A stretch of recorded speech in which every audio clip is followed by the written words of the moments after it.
Hello, this is video 4 in our series of how to do the goddess washcloth, and now we're getting into the pattern. So we're going to start the purl stitch. So I'm going to take you through how to do the purl stitch and how to read your stitches so that you can fix any errors as you go, as you follow the pattern through. Let's get started. Okay, so now that we've completed the first 6 rows of the pattern, which are all knit stitch, this is what's called your garter stitch, which means it's been knit on both sides of the fabric, so it looks the same no matter which way you turn it. The next row, row 7, we're going to knit 5, purl 35 stitches, and then knit 5. So now we're going to learn a second stitch. So first I'm going to knit the first 5, just like the other ones.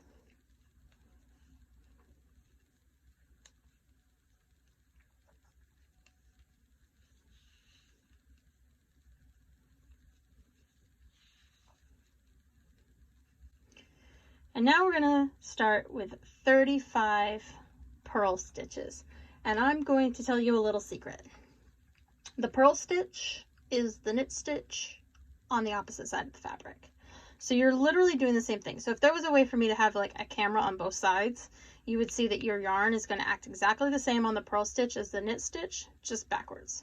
So the first thing we're going to do, because if we were doing a knit stitch, our yarn is back here, right? We're reversing that. So the first thing we're going to do is pull the yarn forward to the front. A really common problem that people come into here is going this direction over the top of the needle, which will create an added stitch. You don't want to do that. You're going to go through the center of the needle so that you've literally just flipped the yarn from the back to the front. And then if we were knitting, right, we go into the front of the stitch. Well, because we're purling, we're doing the opposite. We're going into this side of the stitch from the back to the front, okay? Then if you were knitting, you'd be wrapping your yarn around your needle. We're still going to wrap the yarn around the needle, but we're going to do it this direction. So it's going to go between the 2 tips of the needles, between the 2 tips and down.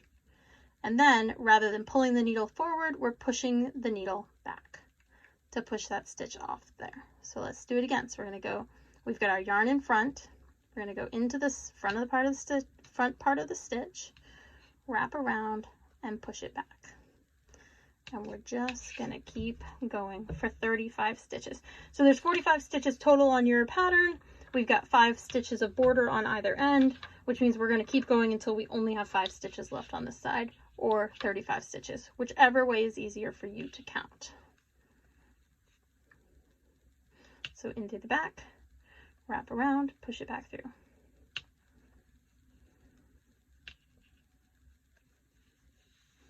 Use your little toggles at the bottom of your YouTube video to pause, to speed up, to slow down as needed, and watch this as many times as you need to in order to make sure you are doing this purl stitch correctly.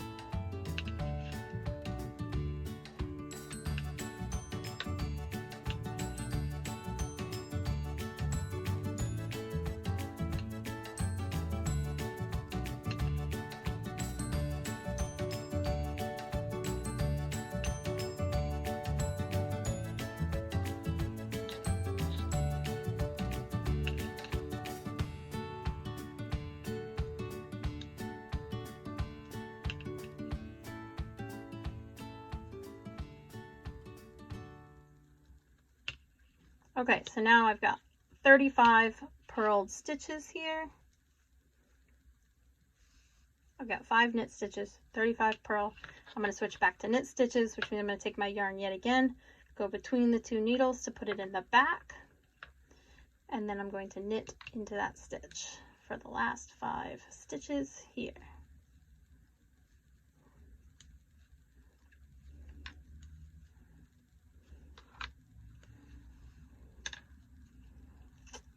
Move that to my left hand, my empty stitch to my right hand, and then go back to our pattern.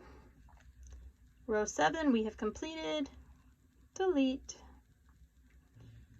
Okay, so rows 8 through 10, as you can see, we're going to knit to the end, knit 5, purl 35, knit 5, knit 5, purl to the end, knit 5, and then row 10 is knit 19, purl 7, knit 19. So that's where our pattern really gets interesting, and that's where having it written down on your phone or on paper is really going to help you to keep track of where you are.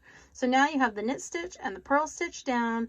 You can do the rest of the pattern right up until we get to that bind off at the end. So we're going to come back in the next video for the bind off.